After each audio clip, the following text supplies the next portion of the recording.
So, good evening, everybody. This is the big tech day, which is also a big think day. So we were getting a lot of food for difficult thoughts already in the last talk, and we'll have more difficult things to come about, well, adventures, about human endeavor, about the limit, almost unlimited human ambition and what it can do. I'd like to tell you a little story to frame things maybe. When I was young, long time ago, I always wanted to learn how to fly, and I didn't have any money. But if you work like for a big United States lab, you make some money, and I spent it all on learning to fly in the Bay Area. And now if you fly over the Bay Area, there is this big red bridge. And if you're in a little airplane flying towards that bridge, I can tell you that there is a fundamental thing gripping you, which is the idea of flying under the bridge. Yeah, it's a very bad idea. It was a very bad idea at the time. Nowadays, it's an incredibly bad idea. Yeah, so I didn't do it. There was some reason still within me. Now there's another bridge. If you go to Sherman Island, up the so-called Delta, which is an incredible wind machine.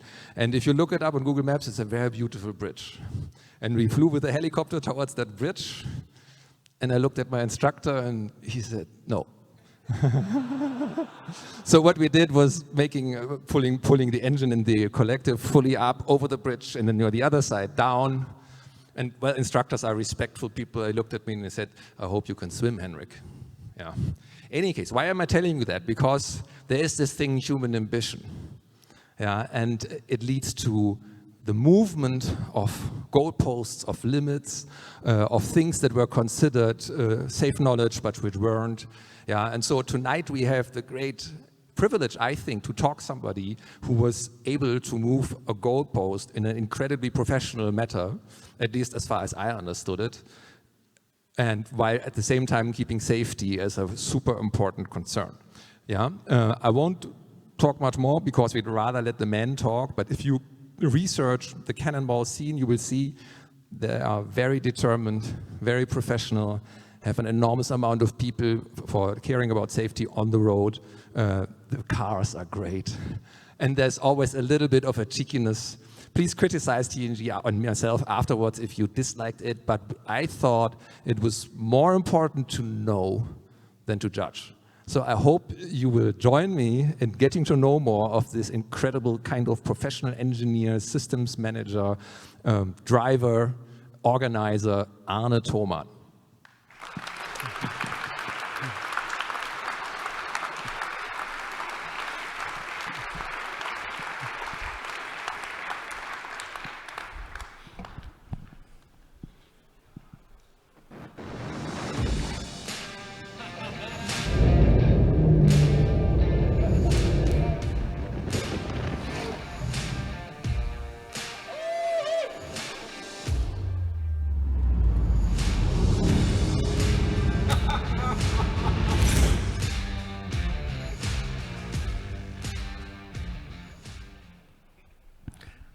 Hello, everyone.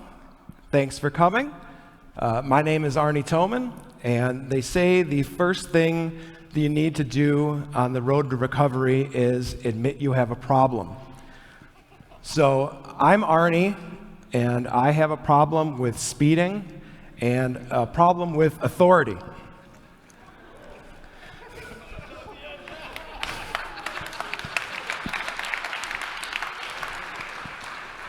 A little about myself. I'm a Christian, husband, father, serial entrepreneur. My current companies are Cannonball Garage, where I specialize in fixing McLarens. I also have a CNC machine shop where we do prototype work for the Boring Company. We make some drone parts for government use, and we also do some firearm parts and things like that, among other things. So I'm here to talk to you about the Cannonball Run. Now, normally when you say Cannonball Run, people think of the slapstick comedy movie from 1981. But really what the Cannonball Run really is a legal underground road race from New York to Los Angeles, covering about 4,500 kilometers. Sometimes when you say Cannonball Run, people think of modern exotic car rallies. And these are more for rich people to take their Lamborghinis, Ferraris, and they race between cities where a big party awaits them, and then they wake up and do it again the next day. Well, that's not a real cannonball. The real Cannonball Run is a no-holds-barred race that starts when you punch the clock in New York and doesn't end until you get to Los Angeles. There's no hotels, there's no stopping to rest. It's nonstop till you get to the other side of the country. But to get to where I got, we have to travel back 100 years to Irwin Cannonball Baker. In 1915, he set the first transcontinental record. He did it in a Stutz Bearcat, and it took 11 days, 7 hours, and 15 minutes.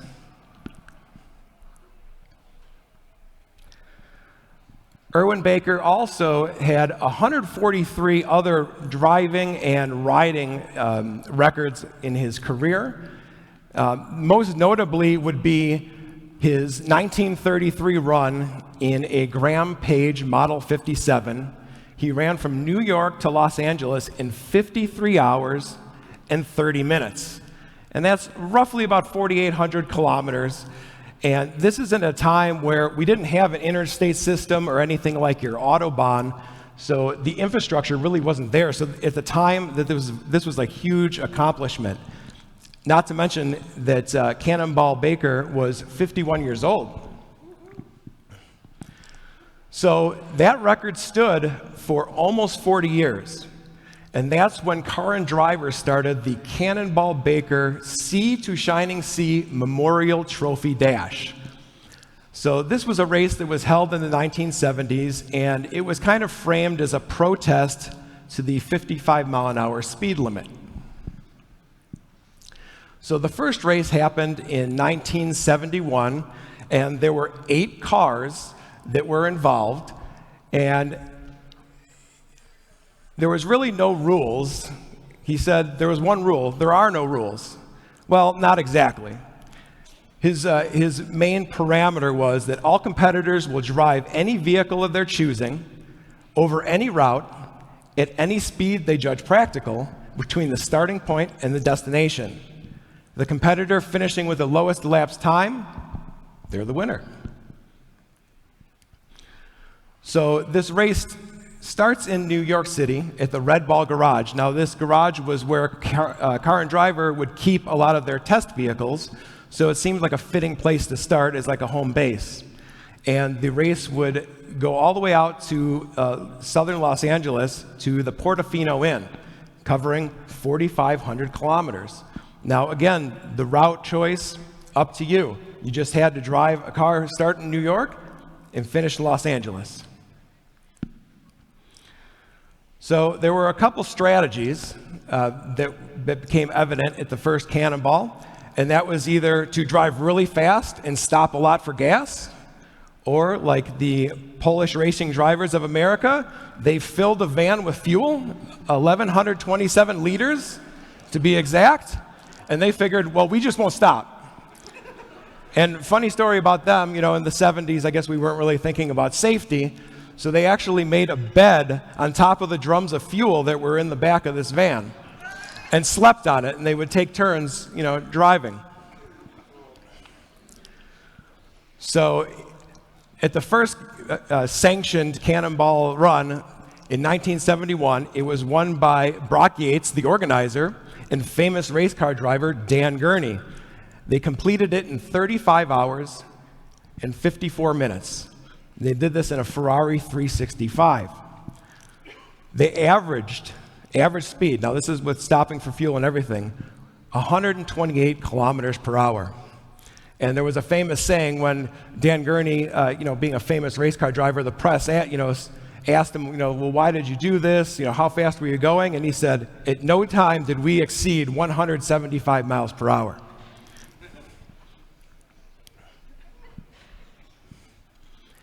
So after the first event, Brock Yates defined his event as a whimsical gesture of defiance of the regimen of contemporary traffic laws. Brock Yates set out to prove that good cars, good drivers could drive safely and quickly across the country, much like here in Germany on the Autobahn. So the race continued 4 times in the 70s, and slowly over time, the time got shorter and shorter. And it became a kind of a theme in the Cannonball Run that people would come up with different ruses or schemes that if they got pulled over by the police to explain why they were driving so fast. There was a team that pretended to be ophthalmologists and had some pig eyes on ice and said they were rushing to LA to perform a surgery. A couple of guys dressed as priests. So, thinking that maybe they'd get out of a speeding ticket or make the process a little faster, if they were men of God. But the best ruse of them all happened in the 1979 Cannonball, where the organizer, Brock Yates, he was always one step ahead of the competition. He took a souped-up van and turned it into an ambulance. And he had his wife lay on the gurney and pretend she was the patient. Well, they did get pulled over in New Jersey, pretty quickly into the whole run. They're driving with the lights on, the sirens on, thinking, we can get through all kinds of traffic in an ambulance. Well, there was a police car behind them that kept following them, and they noticed they didn't get off at this exit, they didn't get off at that exit, they didn't get off at that exit. Where are these guys going? So they pulled over the ambulance and come up to the driver and say, where are you going? And he said, we're going to UCLA Medical Center. And they're like, that's in California. And he said, yes, I know. We're transporting the senator's wife. She has a rare lung disease, a cyst on her lung. In fact, we can't even take the northern route in Colorado because of the altitude. She can't be flown, she must be driven. So the 2 officers went back to the car, the young officer standing beside his supervisor saying, they are lying. Let's write them up, let's throw them in jail. And his supervisor said, look, I believe it, but if we do anything with these people and they're not lying, I don't want any part of it. So they let them go. So the ruse worked. So in 1979 was the last sanctioned Cannonball Run. And it had become so popular, there was 43 cars involved. Mainstream media was covering it. And Brock Yates said, after this, I'm done. It became too much like a party, and it wasn't really a bunch of serious drivers. So to avoid any future accidents, he decided after that run that that would be it. So for the very last Cannonball in 1979, the time had dropped down to 32 hours and 51 minutes, set in a Jaguar XJS with an average overall speed of 140 kilometers per hour. But that wasn't the end. Some of the most experienced and hardcore cannonballers didn't want it to end. So they decided to make their own race called the US Express. And this time it was an invitation only. You had to know somebody, you had to have serious driving experience. They did not want to risk any dangerous things happening on the road, so they were very cautious about who they invited. Made the group smaller and just serious competitors. So this was run between 1980 and 1983. In 1983, the fastest time of all was put down, 32 hours and 7 minutes. Now, they had an average speed of 141 kilometers per hour across the whole country, and this was done in a 1980 Ferrari 308 GTS. This run was shrouded in controversy because none of the other participants could understand how they went so fast. They had actually beaten everybody by 2 hours. Well, it turns out how they did it was they employed a spotter plane across the middle of the US. So this airplane would fly ahead of them and warn them of any police up ahead. So they're able to, with confidence, drive at a very high rate of speed without worry about getting caught. And this didn't come out for a couple years later, but they kind of pioneered what we do now is with scouts and people spotting ahead. So how did I get involved in all this? Because this all started before I was born. Well, for me, it was seeing the movie The Cannonball Run. And that black Lamborghini. If you've seen the movie, you've seen the intro, the sound, and they're kind of like toying with the police, and it's just like a cat and mouse game. I had to do it. Like, it just stuck with me, and it was just ingrained in my brain.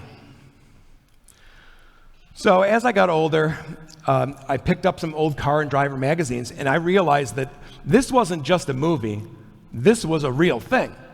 So I read every article I could find about it, and what fascinated me most was the electronics and different police countermeasures, as we call them, just ways to get around the police. Like, that is what really stuck with me. So as I was nearing driving age, I was always researching the next best radar detector, CB radios, and anything I could do to drive fast, without getting caught by the police. Enter the modern era of Cannonball. So since 1983, there had been no events, there had been nobody trying to break a record until 2006. Enter Alex Roy. He was a wealthy philanthropist, I guess you could say, and he wanted to prove that you could actually break this 32-hour time. A lot of the old cannonballers said it's not possible. 30 hours is absolutely the wall. There's really no way that anyone can go faster than 32 because you've got so much more traffic on the road, so many more law enforcement. That era has since passed. Well, Alex Roy made a few test runs. He methodically looked at the route, looked at different places where he could get caught speeding. He actually had a spotter plane of his own. And to break this record, he spent $450,000 just to prove that this record could be broken. And he did it. He averaged 145 kilometers per hour from New York to Los Angeles. He went on to make a documentary. He wrote a book, and I just couldn't get enough. I read the book, I watched the movie, I scoured the internet for any information I could find about, are there people making the Cannonball Run? Is it an underground society? I didn't know, and there really was no information out there about it, but I knew it was something that I had to do. Enter Ed Bullion. In 2013, he broke that 30-hour barrier, and by a lot. He broke Alex Roy's record by over 2 hours. And I was heartbroken and super excited at the same time. I was heartbroken because there went my chance of ever breaking the Cannonball Run record. I mean, he set an impossible time to beat. He had broken through the 30-hour barrier. He had no problems with weather, police. He ran on the perfect weekend because Cannonball is kind of like pulling a slot machine arm. You don't know, once you start from New York, you don't know what the weather's going to be. You don't know what police lie ahead. You don't know what traffic lies ahead. It's anyone's guess. And he hit it big. Perfect run, 28 hours and 50 minutes. But I was excited, though, because maybe he's going to write a documentary, maybe a book, maybe there'll be more information. Alas, there was none. So you're probably asking yourself, why? Why would you drive as fast as you can across the country and spend all this money, time, and effort when you could just fly? Well, it's kind of an American tradition. When we got to the United States, we had to conquer the West, and there's just something that you probably wouldn't understand unless you are an American, why this needs to be done. Also, being an American, it's like a form of rebellion. I kind of have an outlaw nature to myself. But realistically, the speed limit is ridiculous. Cars nowadays can easily travel well above the speed limit safely. If you look at the speed limits, even here, over in the United States especially, they're the same as they were 60 years ago. Now, so you're telling me 60 years ago, I could be driving a car from the 50s at 75 miles an hour, and I have to adhere to the same speed limit 60 years later with this modern technology? Seems kind of ridiculous to me. Also, there's the nostalgia of it. And also, I've got a problem fulfilling childhood fantasies. I've already been Mr. T from the A-Team, Burt Reynolds in the black Trans Am from Smokey and the Bandit, the Blues Brothers. And clearly, I had to do a Cannonball Run. It's on the bucket list. So I did a lot of research. How am I going to do a Cannonball Run? Is there some sort of organized event? Nothing was coming up until finally I found what I was looking for. I found this underground group called the 2904. So the premise of this race was you have to go coast to coast for $2,904. So it's a cheap car cannonball. And this is the only event I could find. Great. I applied to get in, and I got in. So researching the event, it was more about like theatrics, costumes. Nobody was really taking it all that serious. It was more about having fun. No one was really going fast. So I thought, I'm going to be that guy. I'm going to be the one who dissects the rules, and I'm going to make the best car that anyone's ever seen, and I'm going to blow their doors off. So I bought a $500 2007 Ford Crown Victoria with the P71 police package on it, former police car, former taxi cab, for $500. Anything in the safety realm, that was outside the budget. So I spent $10,000 on this $500 car, making it perfectly safe, all the suspension, brake components, tires, wheels, the whole 9 yards. This thing was brand new, but with 250,000 miles on it. I went a step further. I thought, well, I need to save gas. So I engineered, we'll call it engineered, a plywood, like flat floor for underneath the vehicle for improved aerodynamics. I also fitted the trunk with a 55-gallon fuel cell. So I had 74 gallons of gas on board, and I thought, I'm going to be untouchable. And I named it the Transcontinental P71 Black Turd. I based the name off of the SR-71 Blackbird, which was the world's fastest airplane.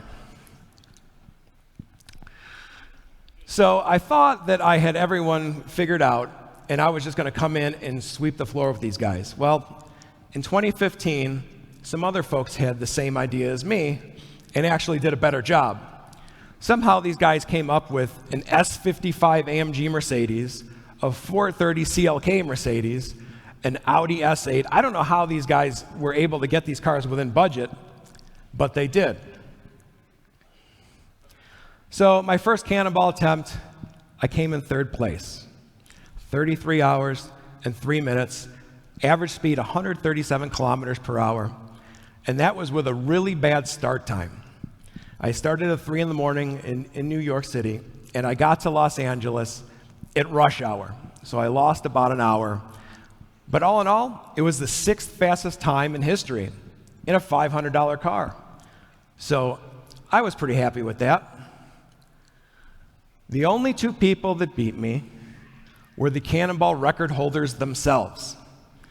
Ed Bullion at 32 hours and 5 minutes, and his co-driver from the record run at 32 hours and 16 minutes. So I was pretty happy about that. And in fact, they were so impressed with how well we had done in such a seemingly garbage car that they actually invited me into the secret underground Cannonball group. So it did exist, and I got in. But, as Ricky Bobby says, if you ain't first, you're last. In 2016, I found another race, brand new race called the C2C Express. Now, this was a cannonball for old cars, something 1980 or older. So, hey, I'm in. And this time I got real smart. I got Ed Bullion, the Cannonball record holder, to drive with me. And I had the perfect car for it, my 1974 Dodge Monaco, the Bluesmobile from the Blues Brothers. So I convinced Ed, I said, Ed, we're going to dress up like the Blues Brothers, and we're going to race across the country. No cop is going to pull over the Blues Brothers. I was wrong. So we ended up winning. My first win in a cannonball. 34 hours and 16 minutes, New York to Los Angeles, dressed as the Blues Brothers, with no air conditioning, in a suit. It was terrible. But we won, so I was happy about that. But there's that 2904, that cheap car cannonball. They were doing one last one in 2017, and man, I needed vindication, because I knew that my crappy Ford Crown Victoria could win this race. So we set out, and we won. We went New York to San Francisco this time in 31 hours and 45 minutes. So I inadvertently actually set the record from New York to San Francisco, which was pretty cool in a $500 car. I also set the record for the fastest time in an actual competitive cannonball. Faster than anyone had ever run in the 70s, 31 hours, 45 minutes. So that was pretty exciting. We'd average 148 kilometers per hour across the whole country in a $500 car. And that really got me thinking, maybe Ed Bullion's record is beatable. So I set out to find the ultimate car to build to win this race. A red Ferrari is too conspicuous. You get pulled over in New Jersey, and that would be the end of it. So you need something fast, something indescript. And what I chose was the 2015 Mercedes E63 AMG. This car stock has very impressive numbers, 550 horsepower, a top speed of 186 miles per hour, an air leveling suspension, perfect for that big fuel cell that I'm going to have to put in the trunk. Big Brembo brakes, and most importantly, very understated. So I immediately disassembled the car. 550 horsepower is not going to be enough. We boosted that up to 800. Now, you might think that that's a little too much horsepower. But what I found was, in my Crown Vic that was pretty slow, is when you're passing people, you slow down. Safety is key in a Cannonball Run. So when we pass people, we have to slow down. Well, the problem is you have to speed back up just to slow back down, just to speed back up. So jump speed becomes incredibly important. So that's why we needed a lot of horsepower in between packs of cars. I also like the E63 because I could disguise it. Should anyone call the police, I don't want them calling in a silver Mercedes. I want them to not call me in at all, but if they do, maybe they'll just say it's a silver car. So what I did was I took silver vinyl and I reshaped the taillights. I deleted all of the carbon fiber trim. I made the car look as mundane as possible. And from the back, to me, the car looked like a Honda Accord, although not everyone agrees with me. Now, we're really getting into what I love. How to thwart the police and their efforts to catch you speeding. Police countermeasures. Now, when you're trying to break a record, now you have to throw the book at it. And that's what we did. First thing you need to break the cannonball record is you need to see them before they see you. So to do that, we use gyro-stabilized binoculars. Now, if you've ever tried to use binoculars on a boat or in a car, you're bouncing all over the place. So the gyro-stabilized binoculars are a must. Using them, we're looking for police coming in the opposite direction. We're looking for police that we might be passing, and we're also looking for speed traps. And with these binoculars, we can see the police sometimes half a kilometer ahead, and that's very helpful because if you're speeding along and there's a police car in the same direction of traffic, you don't want to go blowing past them. You also don't want them to see you slamming on the brakes behind them. So what we're able to do is we're able to see them before they see us. And then we could just pace them from, the half a kilometer behind. They don't even know we're there. Once they get off, we get back up to speed. Biggest threat for speeders, at least in the United States, is police radar. The solution we have for that is long-distance radar detectors. So we've just got a keen ear for police radar ahead. The one way they can really get you is instant-on radar. If they just leave the radar on, it's easy to spot them. Well, some police, they're pretty smart about it, so they just flip it on, flip it off. Flip it on, flip it off. So using this long-range radar detector, we're able to see these blips of radar. And, so we have a good idea if they're up ahead. The next threat to getting your speed is police laser. And this can get really tricky. Laser has almost twice the range as radar, so they can get you almost a kilometer out, even before you see them. They use kind of a scope, kind of like a rifle with a crosshair, and they just pick you off. Well, to take care of that, we use some laser diffusers. So what that does is when they shoot us to get our speed, the laser diffuser sends back a jamming signal, and they don't get our speed at all. But at the same time, it's alerting us that they're trying to get our speed. So we get the speed down to the speed limit, we turn off the laser diffusers, they're able to get our speed, so we're able to avoid suspicion. Another threat is police airplanes. In the United States, they actually use airplanes and helicopters and markings on the road, and they time you in between these markers. Now, that's hard to beat, right? Well, you got to think outside the box. I like to control every variable I can. So what I found is a PCAS, and that's a portable collision avoidance system. Now, where this comes from is small airplanes. Every small airplane has a beacon that kind of sends out a signal like, hey, I'm here. Well, also every airplane has something to receive that signal, a PCAS.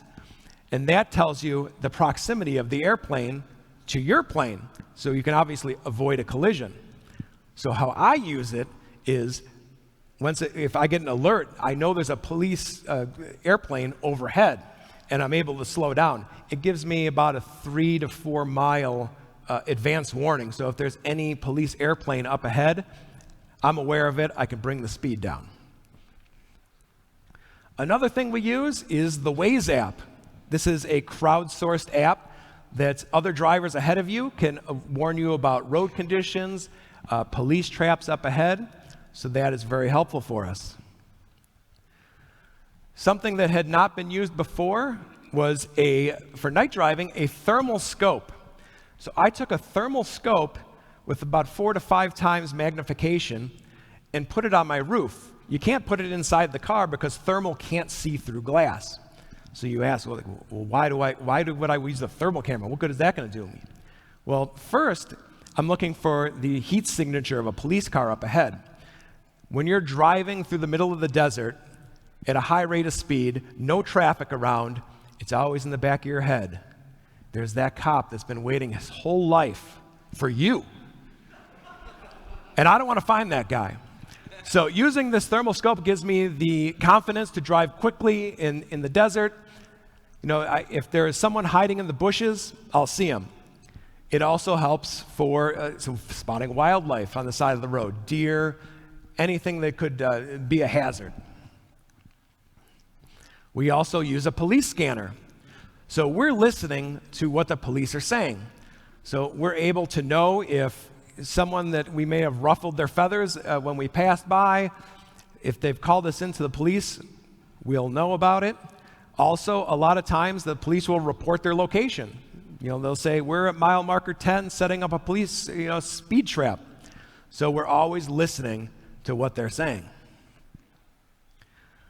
Another thing that I came up with was a brake kill switch.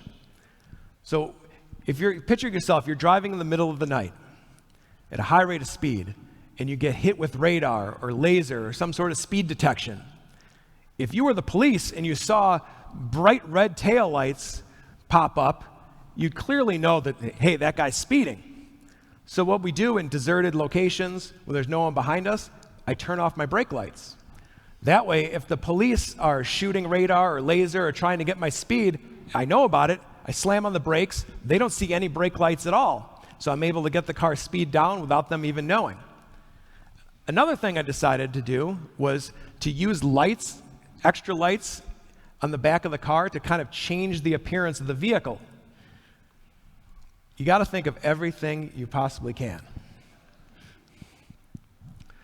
CB radios were really big in the 1970s in the United States. Truckers would communicate with each other, where the police were, different speed traps, and that sort of thing. Well, these days, all of these trucks are governed at different lower speeds to save fuel and this kind of thing. So it's really not that useful anymore for us, but it's kind of a nostalgic thing. I'll tell you one thing I did learn from a CB is kind of the threshold to where you upset them when you're passing at a certain speed. And about 130 miles an hour, that's kind of where they draw the line and they start to get kind of angry. So we always make sure that we're much lower than that. To make the quickest time across the country, you need to stop for fuel the least amount of times. So we use a total capacity of 246 liters. We've got a big fuel cell in the trunk, and then obviously the factory gas tank. So at Cannonball speeds, the car has a range of a little over 1,100 kilometers. So that allows us to stop 4 times for fuel. And that means so every 5-6 hours, you stop for fuel, so that gives us a chance to use the bathroom, obviously fill up the vehicle, which takes about 5 minutes or so. And the trick to filling up so much gas quickly is you pull up really close to the fuel pump, you take the opposite side of the fuel pump, stick it in the car, you take your side, stick it in the fuel cell. That's how we do it so quickly. About 5 minutes to fill 246 liters. Pretty decent. Another thing we use for safety and for keeping us away from the police is scouts. We'll have different cars running ahead of us at the speed limit, just kind of reporting information, road conditions, police speed traps, anything that we may need to know about up ahead is being directly relayed to us in the car. Now, what we found was managing all these scouts and telling them when to leave, it's very difficult. We've got one thing to do. That's drive and pay attention to our surroundings. So what we do is we have run managers. Now, these guys are sitting at home. They got their computer screens laid out. They're watching traffic cameras. They're watching the weather. They're also managing all of our scouts. So they're monitoring where we are in the country, where the scout is, tells them when to leave, and kind of manages that whole thing. So one less thing for us to do in the car. Breaking the Cannonball Run record is really a mathematical equation. You need to figure out when's the best time to leave New York without any traffic. When will we get to each city on the route? You want to find a perfect time where you avoid any rush hour in any city. And then worst of all, LA traffic. When you get to LA, I did that once in rush hour. It was not fun. So we've got detailed spreadsheets and we run simulations to find the perfect time to leave, and that took a while to figure out. Another important thing to mention is, I know I've mentioned safety a million times. This is more like a military operation than some fun joyride.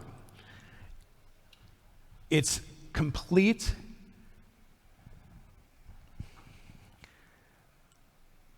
The focus we have on this is intense. And I've talked to a lot of police about our run. And what's funny is all the police that I've talked to, no officer has ever condemned me for what we do. They all think it's really cool. And they've all conveyed with me that they understand that they would rather have someone traveling at a high rate of speed that's got people in the car on binoculars looking ahead. There's no radio. We're focused solely on driving. The biggest problem they have is distracted drivers. So me at 120 miles an hour is far safer than someone doing the speed limit looking at Facebook.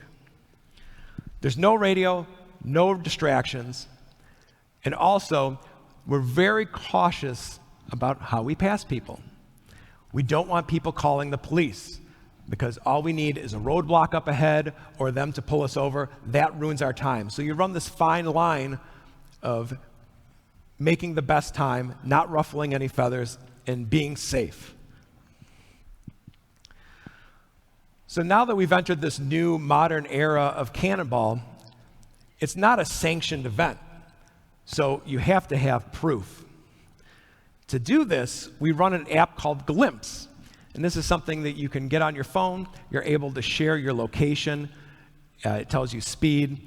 And what we do is we share this with different members of the Cannonball community, members of the press. And in my case, it was Road and Track magazine. I knew someone there. I gave them my link. So what they're able to do is they're able to see when I leave New York and then see, kind of watch my progress throughout the country, and then when I get to California. Another thing we use is a third-party GPS tracker, something that like semi-trucks would use or a big trucking company would use to kind of like follow their load around. So I've got that data. I've also got our Garmin GPS that displays up in the right-hand corner kind of all the data from a run. That's hard to fake. We also have pictures at the beginning and at the end with geo-stamped locations and times.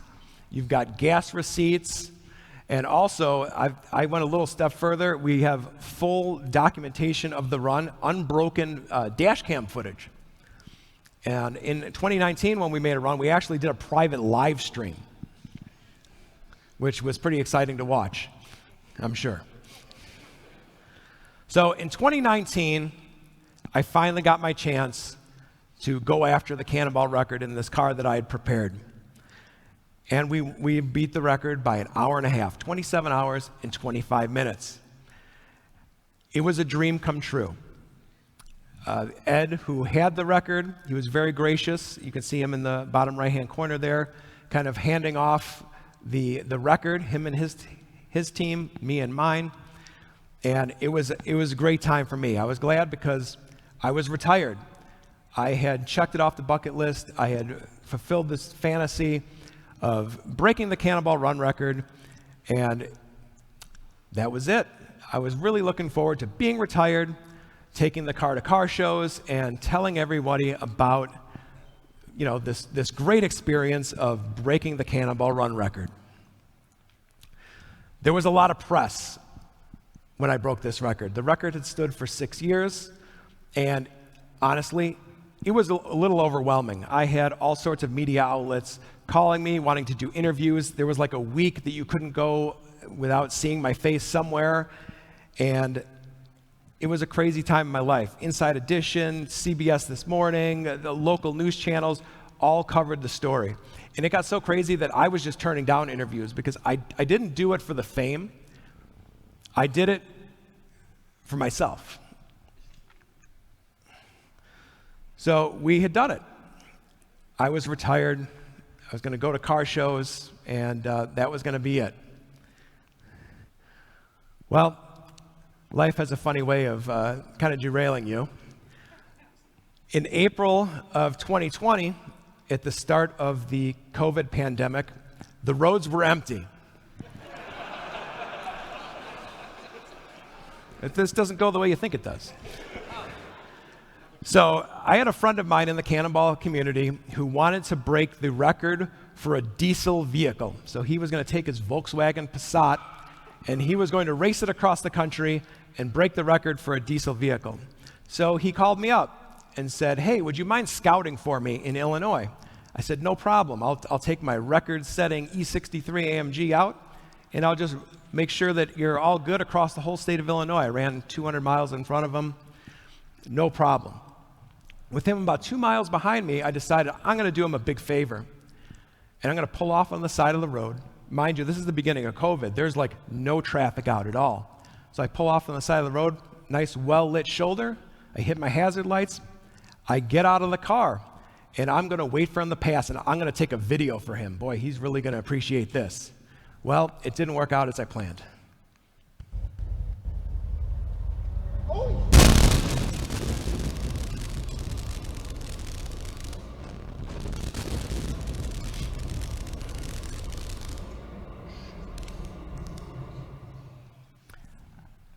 As I had exited the vehicle, a truck driver had fallen asleep at the wheel and veered off ever so slightly and nearly killed us. Definitely killed my car. So this was the aftermath. And I will have to hand it to your German engineers. This E-Class Mercedes is a tank. It got hit at 40 miles an hour by a truck, and the car was at a standstill. Thankfully, I wasn't in it. But my car was destroyed, clearly totaled, and I was heartbroken because this car has historical significance to me. Thankfully, the guy behind me that was, trying to set this record, he was a couple miles behind, easily saw what was happening, slowed down, cleared the road, no problems, he went on. But now I was left without my car. To make matters worse, how could it get any worse? 12 hours later, an unknown team saw the chance to go out and try to get this Cannonball Run record, and they beat my time by an hour. So now I had lost my car, and I had lost my record, and I had no way to get it back. I was pretty heartbroken. In addition, I didn't have a co-driver anymore. My co-driver, Doug, his wife had told him, look, you're retired, no more for you. So now I had nothing. And I kind of looked at it like, okay, God, you're telling me it's over. I sulked for about a week, and then Doug's wife had a change of heart. And I said, here we go. So mind you, it's COVID, so getting parts, cars, anything's impossible. Thankfully, I had a friend that had a 2016 Audi S6, and it was already modified to about 700 horsepower, which was decent enough for me. I'll take what I can get. So now, as I mentioned, you can't get parts, you can't order anything, everything's shut down. So I had a team of 4 guys working round the clock to build me this car. And we pieced it together from all sorts of other cars that I had laying around. Here's the guys getting the fuel cell out of the trunk of my Mercedes. I took parts from other cars, different police countermeasures.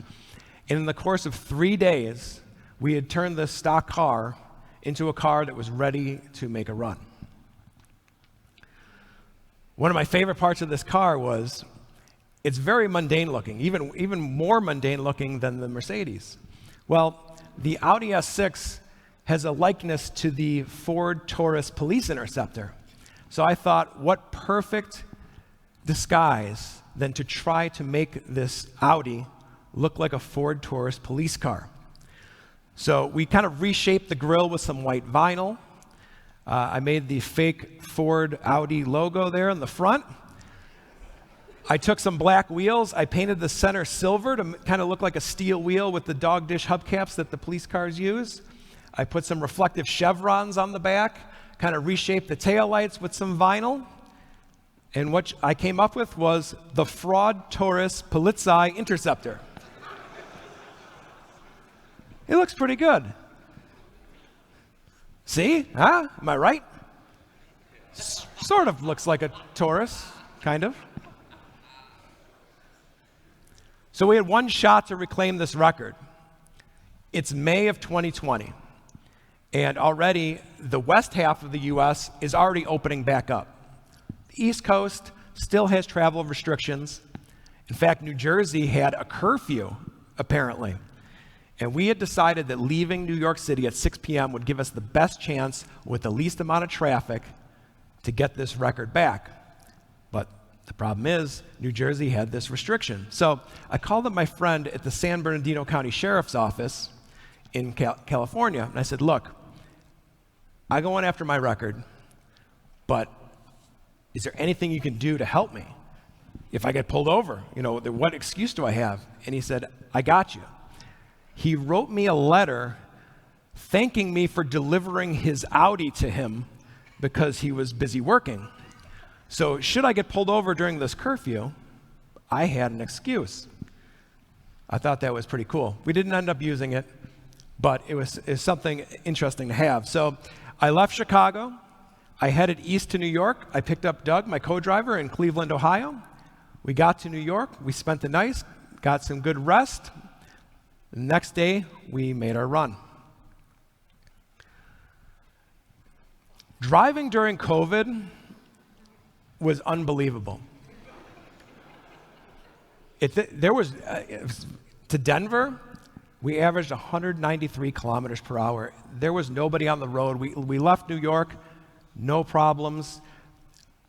It was crazy. And I even told Doug, I said, if we don't get this record back, just driving on these roads like this is a once-in-a-lifetime experience, something I'll remember forever.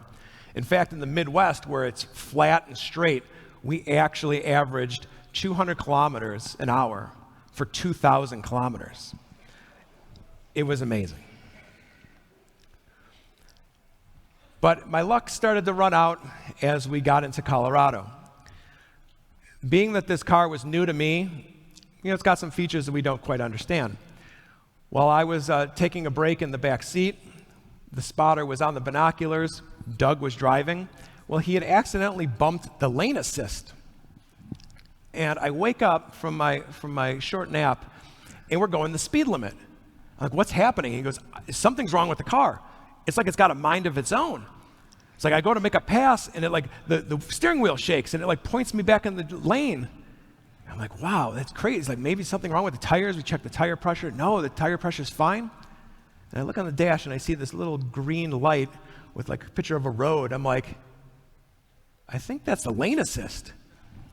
And sure enough, it was the lane assist. Well, then we spent the next 5 minutes trying to figure out how to turn it off. So whenever you're on a Cannonball Run, there's never a perfect run. There's always something.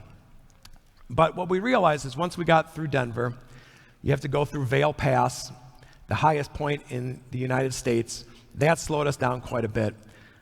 But there was a lot of traffic out. Reason being, they were opening up these COVID restrictions. While California and Nevada were still closed, Utah was open. So what we ended up having to do is go through a bunch of Sunday afternoon traffic, which was motorhomes, people towing their little boats, and this kind of thing. So it was almost like COVID never happened. In fact, when we got to our last fuel stop there, in the bottom right-hand corner, the whole gas station was filled. So we slowly watched our average speed dwindle and dwindle and dwindle. Interesting side note about the skies of this car, one of our scouts that was in Vegas, we're on the phone with him. He's relaying just information as we're going through Las Vegas. Mile marker here, clear. Next exit, clear. And we're gaining on him. And we blow past him. And he's in a panic. Guys, there's a cop heading westbound on I-15. He just passed me going so fast. Look out. I said, no, that was us. He's like, no. A cop just blew past me on I-15. And we're like, no, that was us. And that's when we realized that this disguise really works. So when we got to the Portofino Inn in California, we had broken the record. Someone had broken my record by an hour. We broke theirs by an hour. 25 hours and 39 minutes, New York to Los Angeles. Some say that this is an unbeatable time, and I kind of agree. Maybe one day, you get these autonomous cars driving in road trains in the right lane. Maybe if they raise the speed limit, possibly someone could break this record. But we took that time during COVID to do what we did. And when my record got broken, the first one, people said, do you think that record counts? And there was a lot of uncertainty in the cannonball community. But I went back to what Brock Yates said. In cannonball, there's one rule. There are no rules. And I accepted defeat when it happened. So if people argue, I have the record before, I have the record after, I don't know what to tell you. But I'm retired. I'm done. But we had some pretty amazing stats. This is 4,531 kilometers, 25 and a half hours. We had a moving average of 180 kilometers per hour, an overall average speed of 177 kilometers per hour, top speed 281 kilometers per hour. So I'm happy that I was able to leave my mark in the cannonball world. I would have been happy with just doing it once. I felt I had to do it again. And I'm retired. That's all I can say.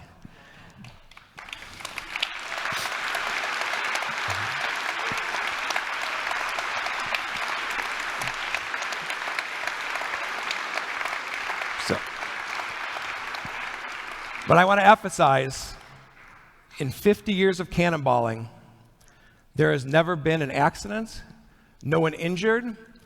It's a group of professionals, and we take it very seriously.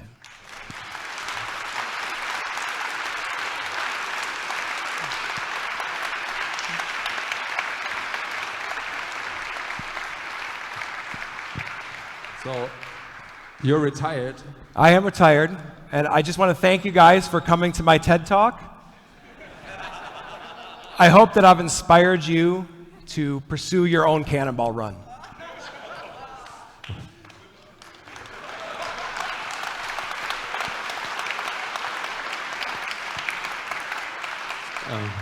I hope I won't be forcibly retired on Monday for inviting you, but actually you made the day and the night. Yeah. So thank you very much for this absolutely exciting and crazy presentation. Are you sure it was safe? I'm sure. And I know you watched that video and you saw me passing a couple of those cars really fast. Those were actually our scout cars, so they were well aware that we were coming.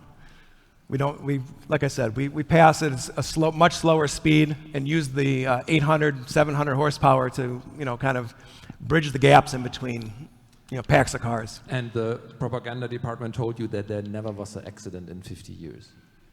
No, there has been no accident in 50 years. Okay, so I still hope to have a job. We actually did Kesselbergstraße this week, the so-called Kessel Run. That's where Star Wars has it from. Anyway, so we have some time for questions. Of course, you're free to criticize as well. I learned a lot tonight. So who is risking a question? To Arne Toman, there's one. I go hide in the back. No, go ahead. Yeah, hi. Thank you for this very cool presentation. Have you thought about legal cannonball run in Germany before they changed the speed limit?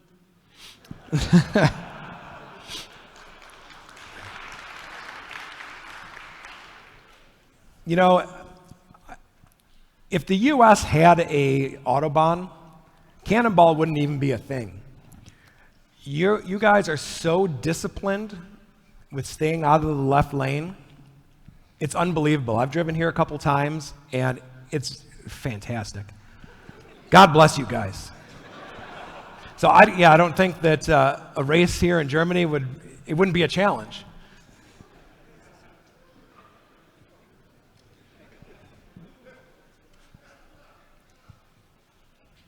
Hi, how do you stay concentrated during this whole time? And I mean, your colleague as well, at least it looks like that he's always looking through the binoculars to really have checked that there's nothing in front of you.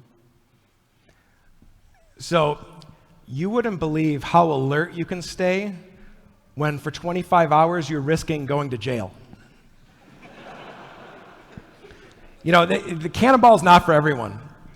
You know, I know a lot of people that say like driving 8 hours and they're done.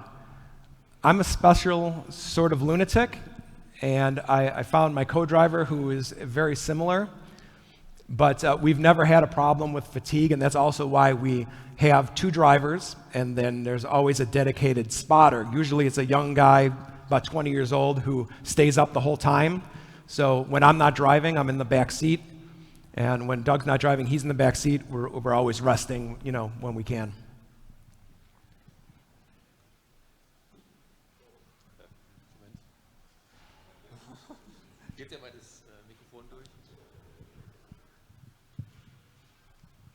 Hi, so at the beginning you gave a bit of the history of the sport. And one of the things that you mentioned was the ludicrous amount of money that one of the trailblazers spent on his runs. So my question to you is, this might be a little embarrassing, but how much did your runs cost you? I mean, obviously not the one where you're on a limited budget, but I mean the 2 where you broke the records. Well, the Mercedes, you know, once we had broken the record the first time, I think with the car and all the countermeasures and paying for fuel and everything else, we were probably in at 100,000. Total with the price of the car. Obviously, after the run, I still had the car, so that wasn't bad. The Audi was a little cheaper because I pieced it together with stuff I already had. The car was a little cheaper, so I was probably all in once that car was done at about 65,000.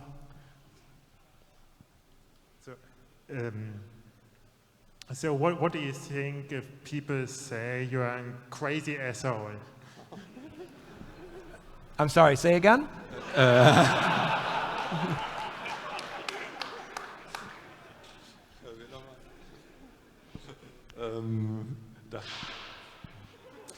dear. Hi. You talk a lot about the technical aspects or all the instruments you were using. Maybe can you say something about some mental preparation or maybe nutrition or working out or something like this you do just to stay seated for so long? So obviously staying in shape is, you know, a huge component of it. Another trick that we use is getting off caffeine the month prior. So, you know, should you use an energy drink or drink coffee, like it has more of an effect on you? Whoa, that's loud. I was wondering, you say you're retired. Do you already have an idea what to replace this hobby or goal with? Yes, actually, something somewhat more productive, I suppose. Before I got into cannonballing, I was into long-distance cycling. So I think everything involves long distance with me. But I kind of retired from that when I had an elderly aunt and my father who kind of fell on bad health. So that sort of shifted my gears, and then I picked up this stupid hobby. But I think I'm going to go back to long-distance cycling. Yeah, that's 2 goals I have is, first I want to get around Lake Michigan, which is about 1,000 miles. Eventually, I want to do the race across America, not to set any time. I'm way past my prime for that, but just riding my bicycle across the United States, I think, is what's the next goal. We were wondering how dynamic was the routing in the end. Like, you plan initially probably a route, what you want to go, but you will most likely adjust it based on situations and so on. How much adjustment do you really need to do on the go, or how strict do you follow your original route planning? Well, we've always followed the plan, the route exactly. Really, there's only 2 routes that make any sense. There's the northern route, which I prefer. There are less cities on it. However, the downfall of that is you go through Colorado and you go through the highest point in the United States. So Vail Pass kind of slows you down quite a bit. Some argue that the southern route is faster. There are a few more cities on it, but you don't have to go through as many mountains. I just know the northern way much better, so we've always kind of stuck with that.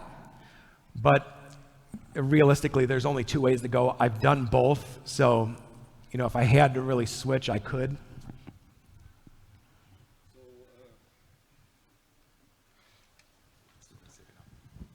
And a question from Slack.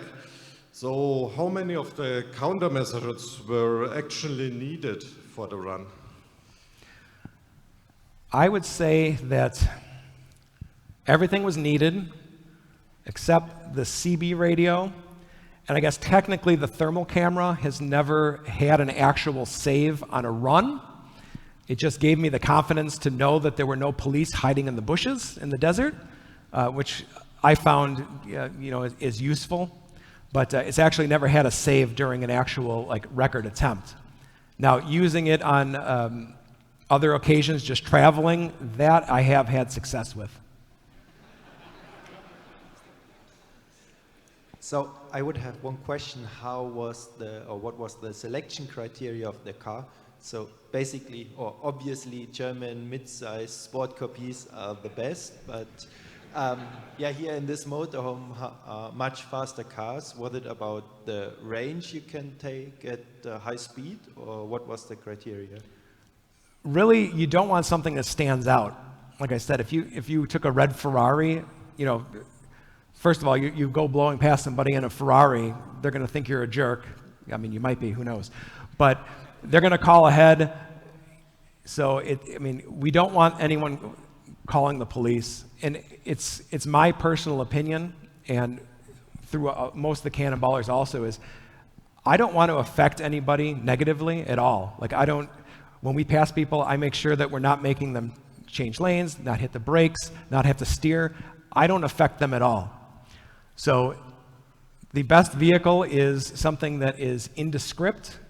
That's why I chose, a very mundane looking color, just a 4-door German sedan, because those are the fastest, most capable cars that, can kind of fly under the radar, figuratively and literally. Hey, thank you for the great talk, very entertaining and great achievement. But I'm just curious, you're basically forced to leave a trail of evidence. So you have all of the countermeasures against the police, but were you not afraid of any late consequences maybe? I have a hard time picturing the police like, oh, well, this time he just made it and he was lucky, and they're not really good sports about it, are they? Well, every police officer I've ever spoken to is actually happy to meet me, I thought that would be the case most of the time, but I've yet to run into a police officer who's angry or said I did anything irresponsible. Like I said, they're mostly having a problem with distracted driving, and they know that we are not distracted. We're the most focused drivers out on the road because we have all these things we have to watch out for. So I've also talked to prosecuting attorneys, lawyers. In the United States, at least, they would need to know who was driving, when, where, and how fast. So if they could figure out all those things, they could prosecute me. But my friend who's the lead investigator in San Bernardino County in California said he has 80 unsolved traffic deaths on his desk. Why would he go after me for a non-event? I mean, for all he knows, I could be lying. I didn't offer public proof of it. What would it take to bring you back out of the retirement? Let's say lock down both coasts. I'm sorry, what's that? What would it take to bring you back out of the retirement? Lock down both coasts so that you can set an even faster one? I think the only way that this would get beaten would be some other kind of lockdown, which I don't even think would have the same effect, because you remember at the beginning of COVID, everyone was so shell-shocked because we weren't sure what it all meant and what it was going to look like. So everybody did stay at home. But I think after time went on and we got a grasp of what was really happening, I think if there was a second pandemic, I don't think you're going to see the reduced traffic that we saw a couple years ago. So I don't think that that's going to help. I think what's going to help is autonomous cars traveling on the highway in like road trains. If you get people out of the right lane, kind of like, you know, in Germany here, everyone stays out of the left lane. If you can get people out of the left lane, and if they maybe raise the speed limits in the United States, maybe that would help. But it's going to be pretty hard to break. Hi. In times of climate change and gas shortages, would you still encourage young drivers to do a cannonball race? Well, I see your point.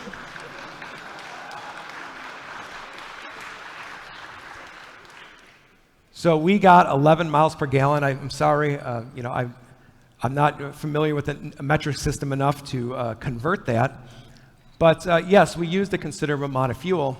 But I have to say, if you think about, let's say, a big soccer tournament when 100,000 people show up, you know, how much fuel is that using? How about when the globalists fly their G4 Gulfstream jets to Switzerland? I think that there's a lot bigger impacts, but I also think that we're at the tail end of an era, and I don't really think the cannonball is going to be a thing. Obviously, everyone is more concerned about conserving fuel, and obviously fuel is very expensive now. So I think we're kind of at the very tail end of this era. $165,000, kind of much money. Are there any kind of sponsors you had that helped you, or is it all your money that you've worked with? Well, no company in their right mind would sponsor an illegal underground race. I'm sure that the engineers at Mercedes were very excited behind closed doors, but obviously they would never endorse such a thing. Same thing with Audi. Once, obviously, we hold the record now in Audi. I'm sure they're pretty thrilled with it. However, in the 70s, in 1972, a Cadillac won, and Cadillac actually made an advertisement out of it. Now, they didn't obviously pay him any money, but they used it as a promotion for their cars. But you know, we're clearly in a different political climate these days, where I don't think anyone would want to put their name behind me, and I don't blame them. Yeah, hi. Also a question about the retirement. Would it be an option for you to try it again with an fully electrical car? I mean, you would probably not beat your record because the charging times might be longer, but still setting a record for the electric car might be. So that has been an interesting segment of Cannonball. There have been people doing that with electric vehicles for the past like 6-7 years. And we've slowly seen the time drop from like mid-50s hours to, I think the time now is 41 hours. So it's been a nice gauge to see how the technology of electric vehicles has been working. Obviously, as battery life gets better, charging gets faster, and it's also pushed to show people that they can have an electric vehicle and get across the country. Because you know, I know at least for me at first, I would have major range anxiety. So, but yes, there is a group of people that do the Cannonball with electric vehicles. I should add that actually our plan was to get the guy who signed off your engine of the AMG, because they're usually signed by a person to greet you on stage, but it didn't work out. Oh, that would have been awesome. Also, a lot of people at Audi Ingolstadt actually knew that this was going to happen tonight, and some of them are here, I think, in disguise. Yeah. So we thought that the engineer should have shook. I'm still shaking. I'm sorry. Should have shook your hand, but it didn't work out. And regarding the electric car, of course, the idea of doing the Kessel Run on a Thursday was to get him hooked on electric cars. So I took the pinnacle of German engineering, which is the Taycan GTS, and he was slower than my grandmother. It must have been jet lag or respect or whatever. I mean, we had a great time and had a coffee and a cake and an absolutely enjoyable experience. You would have never thought that Arne was the guy who did the New York to Los Angeles run. So we still think that you should consider electric cars because they are the future. Yeah, we are a bit biased, but Anyway, so yeah, is there one more question or so, or maybe two more questions? Here's one more. Yeah. Oh, you've got one? Yeah, how often did you go from west to east? Well, the route is specifically east to west. If someone went west to east, it actually would be easier because they would have more daylight. You're not racing against different time zones. So, and also the wind is usually going the other way. So it was kind of decided a long time ago that it's always east to west. Obviously, when we got to the United States, we started on the east, we headed west. That's just kind of how it is. If someone broke the record going west to east, it would definitely be thrown out by the community. It seems to me that you're kind of critical of the speed limit. Do you think it would be a good idea to raise or even abolish it for general road safety? I think that the speed limits, at least in the United States, could probably go up conservatively 5-10 miles per hour.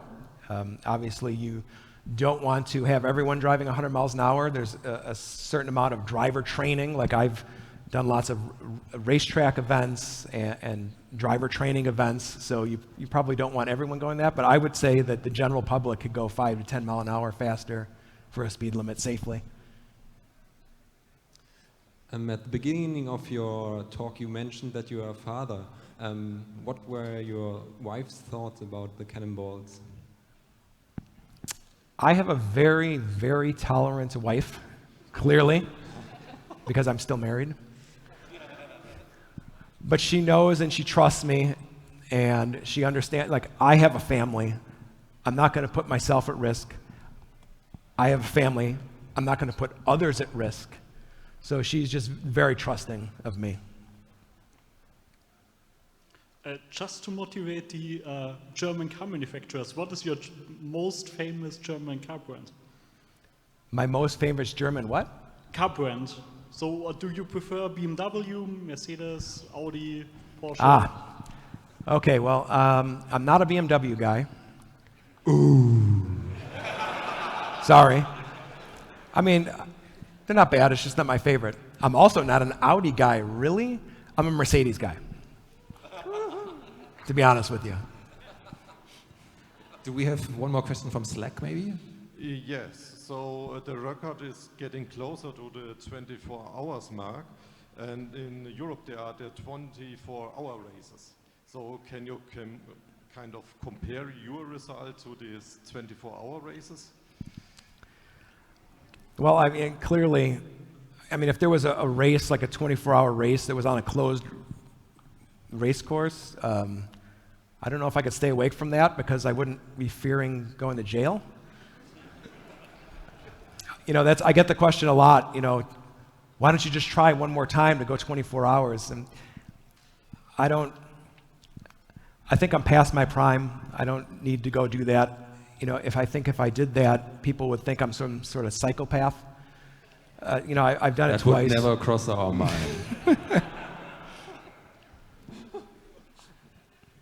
Anyway, do we have one last question, or otherwise, I mean, I would still, oh, there's one last question.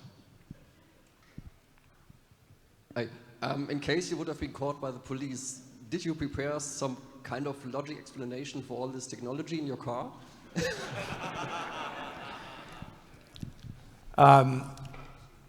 Not really, although we did get pulled over once on some other run that I didn't even tell you about. But yeah, we did get pulled over. Doug was driving. I was sitting passenger. And the officer came to my window, you know, obviously to be safe, you know, not be in the lane of traffic.